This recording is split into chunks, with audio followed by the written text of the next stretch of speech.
Wabarakatuh. Om Swastiastu, Namo Buddhaya, salam kebajikan, Rahayu, Merdeka! Baik rekan-rekan sekalian, saya didampingi oleh teman-teman dari DPP, kemudian Badan Hukum PDI Perjuangan, malam ini menyampaikan beberapa hal terkait dengan penetapan Sekjen PDI Perjuangan sebagai tersangka oleh PDI Perjuangan, oleh KPK.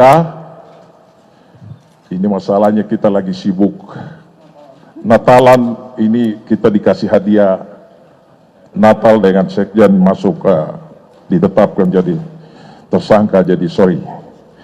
Nah, sebenarnya peristiwa ini mengkonfirmasi apa yang disampaikan oleh Ibu Ketua Umum pada tanggal 12 Desember bahwa partai akan di-out pada rencana kongres nanti. Jadi ini sebenarnya penegasan. Jadi penetapan Sekjen sebagai tersangka hari ini semakin mengukuhkan keyakinan kami orang partai bahwa oh ya ini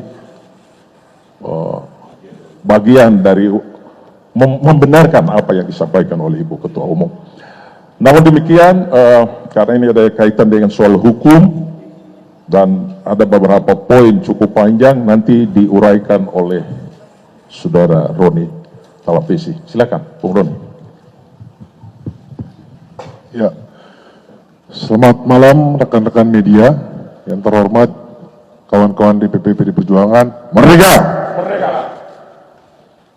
Kami akan menyampaikan sikap dari DPP PDI Perjuangan terkait dengan situasi saat ini.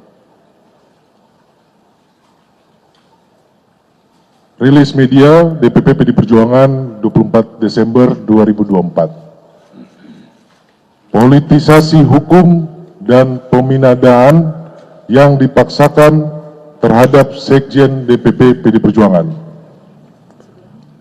1. Status tersangka ini hanya membuktikan informasi yang beredar lama bahwa Sekjen DPP PDI Perjuangan akan segera dijadikan tersangka. Hal ini juga sudah pernah disampaikan Sekjen DPP PDI Perjuangan dalam podcast Akbar Faisal beberapa waktu yang lalu. Kedua, kalau kita cermati lagi, pemanggilan Sekjen DPP PDI Perjuangan ini dimulai ketika beliau bersuara kritis terkait kontroversi di Mahkamah Konstitusi tahun 2023 akhir. Kemudian sempat terhenti, lalu muncul lagi saat selesai pemilu, hilang lagi.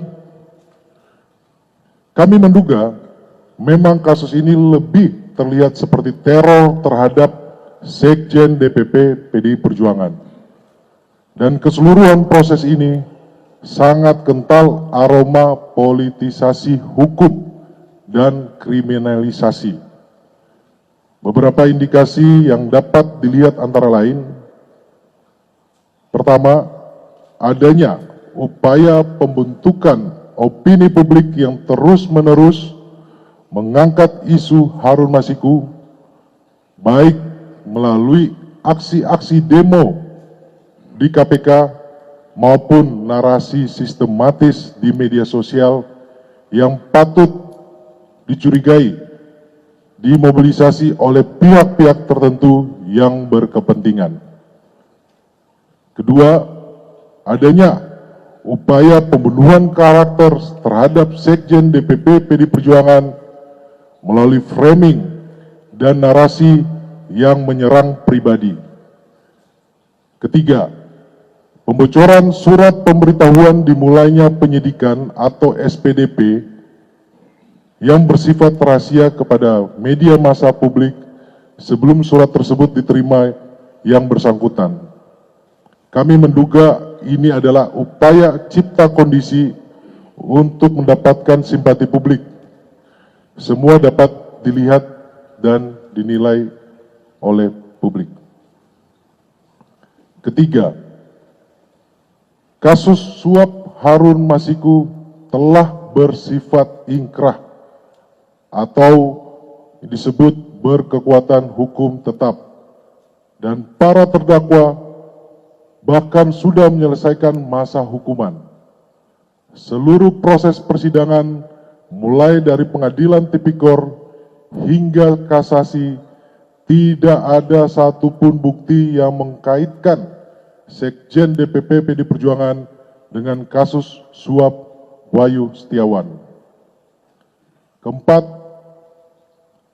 kami menduga adanya upaya pemidanaan yang dipaksakan, kriminalisasi, mengingat KPK tidak menyebutkan adanya bukti-bukti baru dari pemeriksaan lanjutan yang dilakukan sepanjang 2024. 5. Dugaan kami pengenaan pasal obstruction of justice hanya formalitas teknik hukum saja. Alasan sesungguhnya dari menjadikan Sekjen DPP PD Perjuangan sebagai tersangka adalah motif politik, terutama karena Sekjen DPP PD Perjuangan tegas menyatakan sikap-sikap politik partai menentang upaya-upaya yang merusak demokrasi, konstitusi, juga terhadap cawe-cawe penyalahgunaan kekuasaan atau abuse of power di penghujung kekuasaan mantan Presiden Joko Widodo. Bahkan sikap tegas ini baru terjadi minggu lalu ketika partai mengambil sikap yang tegas dengan memecat 3 kader yang dinilai telah merusak demokrasi dan konstitusi. 6. Politisasi hukum terhadap Sekjen DPP PD Perjuangan ini juga diperparah dengan bocornya SPDP kepada media massa yang seharusnya bersifat rahasia, yang harusnya hanya diberikan kepada pihak terkait. 7. PD Perjuangan dan Sekjen DPP PD Perjuangan telah dan akan selalu mentaati proses hukum dan bersifat kooperatif. 8. PDI Perjuangan lahir dari cita-cita besar membawa Republik ini berjalan di atas rel demokrasi dengan prinsip negara hukum yang adil dan transparan. Yang terjadi saat ini adalah politisasi hukum. 9. Penetapan Sekjen DPP PD Perjuangan ini mengkonfirmasi keterangan Ketua Umum PDI Perjuangan Ibu Megawati Soekarno Putri pada tanggal 12 Desember 2024 bahwa PDI Perjuangan akan diaut-aut atau diacak-acak menjelang Kongres ke-6 PDI Perjuangan. Terima kasih. Terima kasih Bung Roni. Rekan-rekan wartawan, terima kasih banyak. Ini akan berkembang terus, nanti kita akan konfirmasi setiap perkembangan. Selamat malam dan selamat merayakan Natal 2024 dan Tahun Baru 2025. Merdeka! Terima kasih.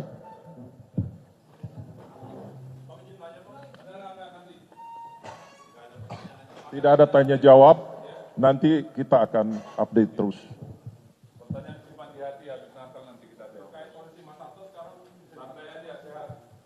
Pernyataan sikap atau respon dari PDI Perjuangan terhadap penetapan KPK status Hasto Kristianto selaku Sekjen PDI Perjuangan menjadi tersangka dalam kasus yang melibatkan Harun Masiku.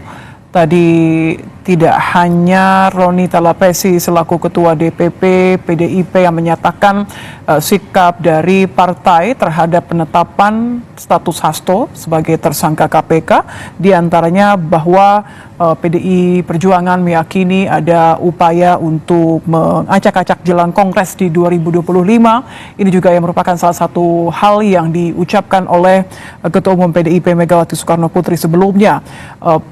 PDIP atau DPP PDIP menyatakan tetap akan dukung atau kooperatif dalam proses hukum yang berjalan. Pasca penetapan Sekjen PDIP Hasto Kristianto sebagai tersangka oleh KPK, namun PDIP juga menyebut menduga bahwa penggunaan pasal obstructive of justice hanya sebagai alasan.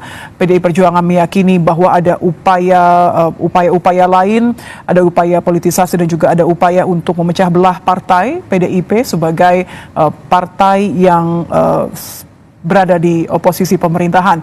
Namun juga tadi Ronita Lapesi selaku juga Ketua DPP PDI Perjuangan menyatakan bahwa partai sepenuhnya akan mendukung proses hukum dan juga kooperatif dalam penyelidikan KPK yang menetapkan Hasto Kristianto sebagai tersangka.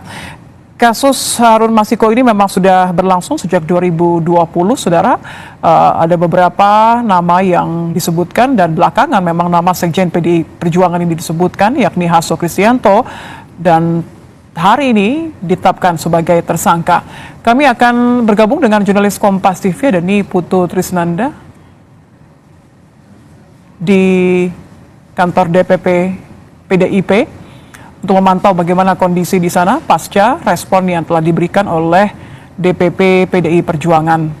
Putu, tidak ada tanya jawab, tapi nampaknya beberapa poin ini jelas menunjukkan bahwa PDIP akan terus mengawal proses meskipun ada dugaan-dugaan lain yang salah satunya adalah mereka merasa bahwa KPK tidak memiliki bukti kuat. Putu. Ya betul sekali Nitya dan juga Anissa, kalau mendengar bagaimana 9 poin yang tadi disampaikan oleh Ronita Lapesi, Ketua DPP PDI Perjuangan bidang reformasi hukum nasional, ini memang banyak hal yang kemudian disampaikan ini terkait dengan dugaan politisasi begitu. Ini juga sesuai dengan apa yang disampaikan dari pagi hari tadi ketika surat atau SPDP dari Hasto Kristianto ini bocor ke publik. Ini sudah direspons juga oleh beberapa pihak dari PDI Perjuangan yang menyampaikan bahwa ini syarat dengan politisasi. Tapi kalau kita dengarkan secara seksama apa yang disampaikan tadi melalui konferensi pers, memang poin yang pertama tadi di poin ke-8 atau poin ke-9 jika saya tidak salah begitu ya Nitya dan juga saudara, disampaikan yang pertama baik itu PDI Perjuangan secara partai ataupun Hasto Kristianto sebagai Sekjen PDI Perjuangan yang juga sudah ditetapkan sebagai tersangka oleh KPK ini akan bersikap kooperatif, satu, dan yang kedua juga menghormati seluruh proses hukum yang saat ini tengah berlangsung. Memang tadi tidak ada tanya jawab, padahal pertanyaan besarnya adalah tentu saja terkait dengan langkah hukum yang akan diambil. Apakah kemudian akan ada proses pra-peradilan yang ditempuh oleh Hasto Kristianto sebelum nanti KPK ataupun juga penyidik yang ada di KPK ini akan menyusun begitu ya bagaimana tuntutannya ataupun juga dugaannya kemudian disampaikan ke ranah pengadilan nanti begitu oleh jaksa penuntut umum. Tapi satu yang pasti tadi disampaikan adalah partai ini juga memberikan pendampingan hukum melihat bagaimana kemudian yang tadi konferensi pers adalah Ronita Lapesi yang merupakan Ketua DPP bidang reformasi hukum begitu. Tentu saja artinya partai ini tidak lepas tangan dan akan tetap memberikan pendampingan hukum. Tapi terkait dengan apa saja yang akan dilakukan tahapan selanjutnya ini masih dikembalikan sepenuhnya kepada Hasto Kristianto yang juga sebagai warga negara Indonesia memiliki hak hukum sehingga bisa melakukan pra-peradilan salah satunya. Tapi ini belum disampaikan dalam konferensi pers. Jadi kita tidak boleh berandai-andai, Nitya dan juga saudara. Kita nantikan apa proses hukum selanjutnya yang akan dilakukan. Kemudian juga tadi beberapa poin yang disampaikan dan ditekankan, memang kalau kita lihat perjalanannya, ini PDI Perjuangan secara partai, kemudian juga Hasto Kristianto khususnya secara pribadi begitu ya, sebagai sekjen partai ini cukup keras dan beberapa kali juga sudah disampaikan ada dugaan bahwa akan dikriminalisasi dan ditersangkakan. Dan ini juga sesuai dengan apa yang disampaikan dalam konferensi pers tadi bahwa ada dugaan. Kembali lagi ini harus dibuktikan tentu saja secara hukum karena ini merupakan proses hukum, tapi ada dugaan bahwa dengan tidak adanya bukti baru selama periode 2024, kemudian dari bukti-bukti yang disampaikan baik itu dari mulai tersangka dan juga terpidana yang sudah ditetapkan sebelumnya, yang sudah menyelesaikan masa tahanannya, kemudian juga proses hukumnya juga sudah selesai. Dari mulai penyidikan sampai dengan ke pengadilan ini tidak ada bukti yang menuju atau mengerucut ke Hasto Kristianto, di mana kalau kita lihat klaim dari KPK begitu ya, yang tadi dibacakan pada saat konferensi pers adalah satu, ada dugaan perintangan penyidikan, di mana Hasto Kristianto ini diduga meminta Harun Masiku untuk menenggelamkan handphone, kemudian juga meminta untuk melarikan diri, ada juga upaya kemudian mengatur saksi-saksi ataupun juga para tersangka yang nama-namanya muncul begitu untuk tidak memberikan kesaksian kepada penyidik pada saat itu, yaitu KPK, terkait dengan keterlibatan dari Hasto Kristianto.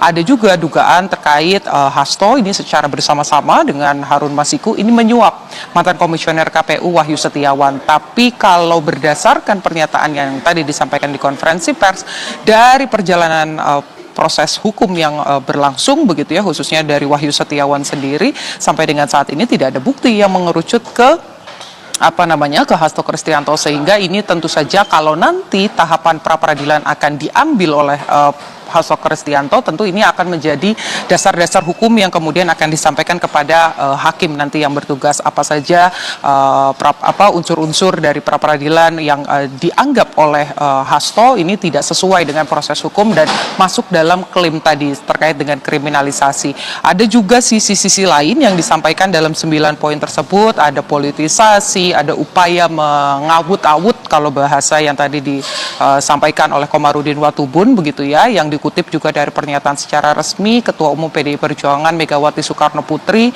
terkait dengan partai ini, karena nanti Kongres akan diselenggarakan pada tahun 2025, kemudian juga posisi sekjen dan lain sebagainya, sehingga ada upaya yang katanya ini merupakan politisasi untuk mengobrak-abrik partai, apalagi baru saja pada pekan lalu ini juga PDI Perjuangan memberikan sikap pada akhirnya partai ini memecat 3 kader, yaitu Jokowi, kemudian ada Gibran Rakabuming Raka, dan ada Bobi Nasution. Apakah kemudian klaim yang benar sesuai dengan bukti-bukti hukum ini sesuai antara KPK dan PDI Perjuangan dan Hasto? Kita harus menantikan bagaimana jalannya proses peradilan, Nitya dan juga saudara, karena semua klaim yang disampaikan baik itu oleh KPK ataupun juga PDI Perjuangan harus berdasarkan bukti, karena ini merupakan proses hukum. Tapi terlepas dari tadi apapun klaim yang diajukan oleh DPP PDIP, tentu kan ini seperti yang dikatakan tadi bahwa proses hukum terus berjalan. Yang belum disampaikan tadi oleh DPP adalah sebenarnya ada di mana keberadaan Sekjen PDIP Hasto Kristianto. Apakah Anda sudah mendapatkan informasinya, dan apakah setelah ditetapkan menjadi tersangka, apakah DPP dan Hasto akan kooperatif jika dipanggil, jika harus melakukan pemeriksaan lagi, jika ditahan, apakah akan kooperatif? Ya tentu akan kooperatif. Kalau mengutip bagaimana pernyataan pada saat konferensi pers tadi ya, tadi disampaikan secara tegas oleh Ketua DPP Bidang Reformasi Hukum Nasional Roni Talapesi, bahwa baik itu Sekjen PDI Perjuangan Hasto Kristianto secara pribadi dan juga partai PDI Perjuangan sendiri ini akan bersikap kooperatif dan menghormati seluruh proses hukum yang sedang berlangsung. Artinya jika memang dipanggil akan hadir, jika memang harus memberikan keterangan juga akan memberikan keterangan. Tapi kalau pertanyaannya posisinya di mana, ini mengutip tadi juga kita memantau begitu ya kantor DPP ini dari pagi hari sampai dengan malam hari ini. Tadi memang selain pihak-pihak yang muncul dalam konferensi pers, ada juga Ketua DPP Said Abdullah yang juga datang ke kantor DPP PDI Perjuangan. Tadi sempat menyampaikan begitu pernyataan secara tertulis bahwa kedatangannya ke kantor DPP adalah untuk kemudian berdiskusi dengan Hasto Kristianto, karena memang sampai dengan hari ini status Hasto Kristianto ini masih merupakan sekjen partai. Jadi pembahasan-pembahasan yang dilakukan antara Said Abdullah dan juga Hasto Kristianto ini berkaitan dengan kepentingan-kepentingan partai secara internal. Artinya kalau mengutip bagaimana pernyataan dari Said Abdullah, tentu saja artinya Hasto Kristianto ini ada di kantor DPP PDI Perjuangan. Tapi kalau saya melihat begitu ya, baik itu karena kita tadi memantau dari area luar, Nitya dan juga Anissa, memang kami tidak melihat secara langsung apakah kemudian Sekjen ini ada di kantor DPP PDI Perjuangan. Tapi satu yang pasti, dimanapun Hasto Kristianto ini berada, kalau mengutip bagaimana pernyataan pada saat konferensi pers, akan kooperatif, artinya dimanapun keberadaannya, ketika KPK membutuhkan keterangan, seharusnya Hasto Kristianto ini kan hadir, kemudian juga memberikan keterangan-keterangan yang dibutuhkan begitu ya, terkait dengan juga tentu saja kalau memiliki bukti-bukti lain yang ternyata bertentangan dengan apa ya klaim yang disampaikan KPK, ini juga bisa dibawa oleh Hasto Kristianto sebagai bukti, dan itu juga merupakan hak dari Hasto Kristianto sebagai warga negara Indonesia yang memiliki hak hukum juga. Nitya.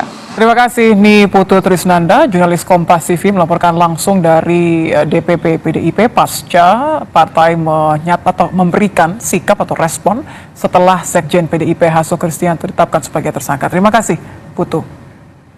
Beberapa hal yang menjadi isi dari pernyataan dari DPP PDIP tadi yang disampaikan oleh Komarudin Watubun dan juga oleh Roni Talapesi adalah sikap atau respon. PDIP menyatakan akan merespon kasus ini, akan kooperatif dan juga akan meminta bukti-bukti yang telah dimiliki oleh KPK terkait dengan penetapan Sekjen PDIP Hasto Kristianto sebagai tersangka. Ketua DPP PDI Perjuangan juga menyebut penetapan tersangka Sekjen PDIP adalah kriminalisasi dan politisasi hukum. Pemanggilan Sekjen DPP PDI Perjuangan ini dimulai ketika beliau bersuara kritis terkait kontroversi di Mahkamah Konstitusi tahun 2023 akhir. Kemudian sempat terhenti, lalu muncul lagi saat selesai pemilu, hilang lagi. Kami menduga memang kasus ini lebih terlihat seperti teror terhadap Sekjen DPP PDI Perjuangan. Dan keseluruhan proses ini sangat kental aroma politisasi hukum dan kriminalisasi. Beberapa indikasi yang dapat dilihat antara lain, pertama, adanya upaya pembentukan opini publik yang terus-menerus mengangkat isu Harun Masiku, baik melalui aksi-aksi demo di KPK maupun narasi sistematis di media sosial yang patut dicurigai dimobilisasi oleh pihak-pihak tertentu yang berkepentingan. Kedua, adanya upaya pembunuhan karakter terhadap Sekjen DPP PDI Perjuangan melalui framing dan narasi yang menyerang pribadi. Ketiga, pembocoran surat pemberitahuan dimulainya penyidikan atau SPDP yang bersifat rahasia kepada media massa publik sebelum surat tersebut diterima yang bersangkutan. Kami menduga ini